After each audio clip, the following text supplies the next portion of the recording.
Le Seigneur soit avec vous. Et avec votre esprit. Évangile de Jésus-Christ, selon saint Marc. Gloire à toi, Seigneur. En ce temps-là, Jean le Baptiste proclamait: Voici venir derrière moi celui qui est plus fort que moi. Je ne suis pas digne de m'abaisser pour défaire la courroie de ses sandales. Moi, je vous ai baptisé avec de l'eau. Lui vous baptisera dans l'Esprit Saint. En ces jours-là, Jésus vint de Nazareth, ville de Galilée, et il fut baptisé par Jean dans le Jourdain. Et aussitôt, en remontant de l'eau, il vit les cieux se déchirer et l'Esprit descendre sur lui comme une colombe. Il y eut une voix venant des cieux. « Tu es mon Fils bien-aimé, en toi je trouve ma joie. » Acclamons la parole de Dieu. Louange à toi, Seigneur Jésus.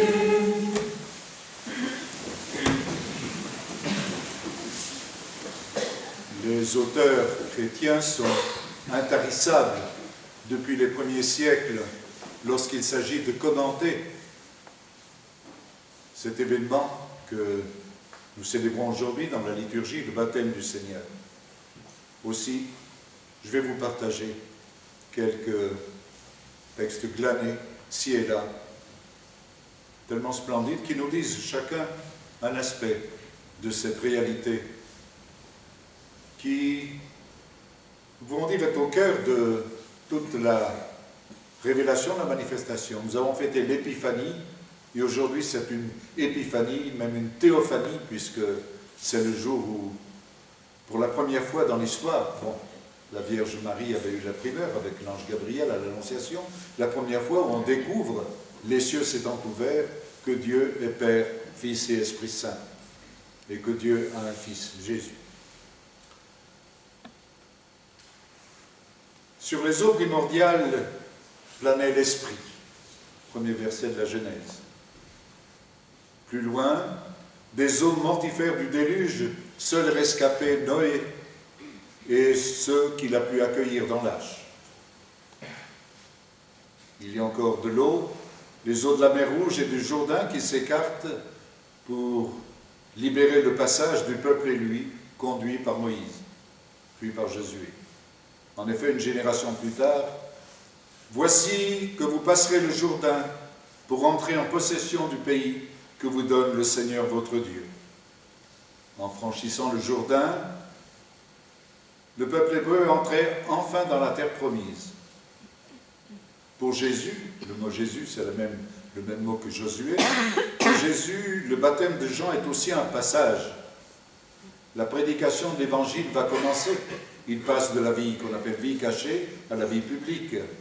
Il passe de Nazareth au monde, pourrions-nous dire.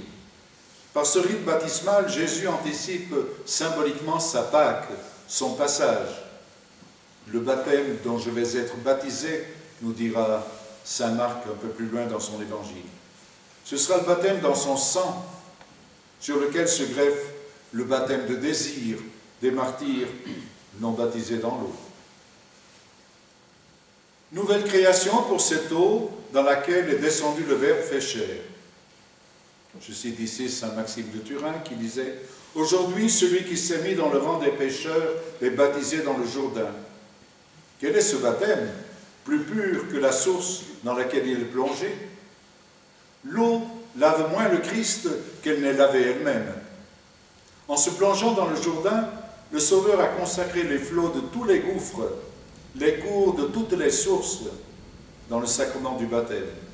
Désormais, tous ceux qui veulent être baptisés au nom du Christ sont lavés dans l'eau de la terre, purifiés par les flots du Christ. Le Sauveur a voulu être baptisé, mais non pour lui, mais pour purifier les eaux à notre profit. Le fleuve sans limite qui réjouit la ville de Dieu, comment est-il lavé dans si peu d'eau? La source incompréhensible qui fait jaillir la vie pour tous les hommes et qui n'a pas de fin a été recouverte par des eaux misérables et passagères.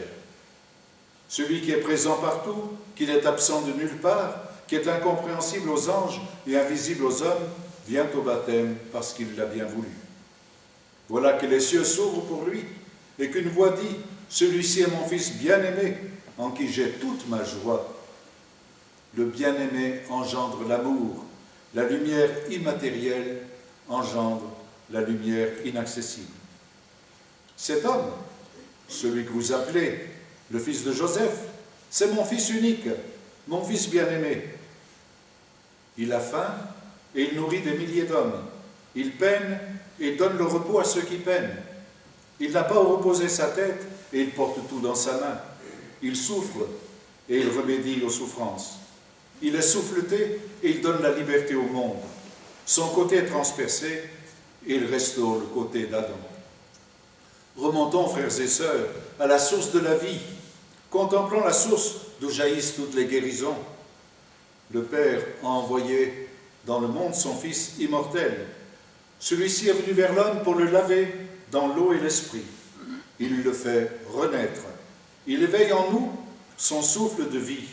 Il nous revêt d'une armure incorruptible. Si donc l'homme est devenu immortel par l'eau et l'Esprit Saint, après avoir reçu la nouvelle naissance du baptême, il sera aussi cohéritier du Christ dans la résurrection des morts. Proclamons donc, venez toutes les tribus des nations, venez vers le bain de l'immortalité.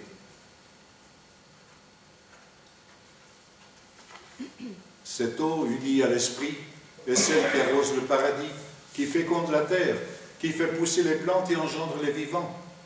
Pour tout dire en un mot, elle engendre l'homme à la vie en le faisant renaître, elle en qui le Christ a été baptisé, elle sur qui l'Esprit est descendu sur la forme d'une colombe. Oui, c'est toi, mon Fils bien-aimé, en toi j'ai mis tout mon amour. La véritable identité du Fils du charpentier est révélée, authentifiée d'une manière quasi sacramentelle par un signe et une parole. Notre baptême à nous introduit dans notre identité de fils et de filles de Dieu en Christ. Voyez de quel grand amour le Père nous a fait don, que nous soyons enfants de Dieu, et nous le sommes, dit Saint Jean dans sa première lettre. Nous devenons ainsi frères et sœurs du Christ, et donc que la fête familiale de la naissance d'un enfant n'éclipse pas sa nouvelle naissance, l'entrée dans la famille de Dieu par le sacrement du baptême.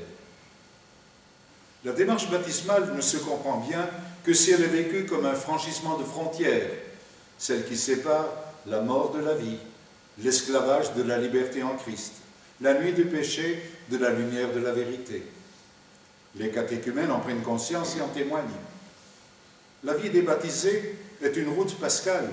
Celui qui se plonge avec foi dans ce bain de la nouvelle naissance se sépare du démon et s'unit au Christ. Il renonce à l'ennemi et confesse que le Christ est Dieu. Il rejette l'esclavage et revêt la condition de fils adoptif. Il sort du bain brillant comme le soleil, rayonnant de justice. Mais surtout, il en remonte, fils de Dieu et cohéritier du Christ. L'eau, le sang, l'esprit. Au moment où il sortait de l'eau, Jésus vit l'esprit descendre sur lui comme une colombe. Le vol d'une colombe évoque l'esprit qui planait sur les eaux au commencement du monde. Il rappelle le signe de vie donné à Noé. Le baptême du Christ est le prélude d'une création nouvelle par la proclamation de l'Évangile. C'est poussé par l'Esprit que Jésus va accomplir sa mission. Cet Esprit que nous avons reçu au baptême fait de nous aussi des témoins. Marqués par l'onction de l'Esprit, soyons donc Christ à sa suite. Si j'étais peintre, et un peintre de génie, je ferais une fresque qui couvrirait tout ce mur. Et les motifs ne me manqueraient pas pour réaliser une telle fresque. Il faudrait un livret peut-être pour expliciter la portée historique, théologique et spirituelle de ce vaste panorama. Au centre, Jésus de Nazareth, le Verbe fait chair, baptisé par Jean au Jourdain. De haut en bas, de la Trinité bienheureuse aux profondeurs de l'humanité à racheter.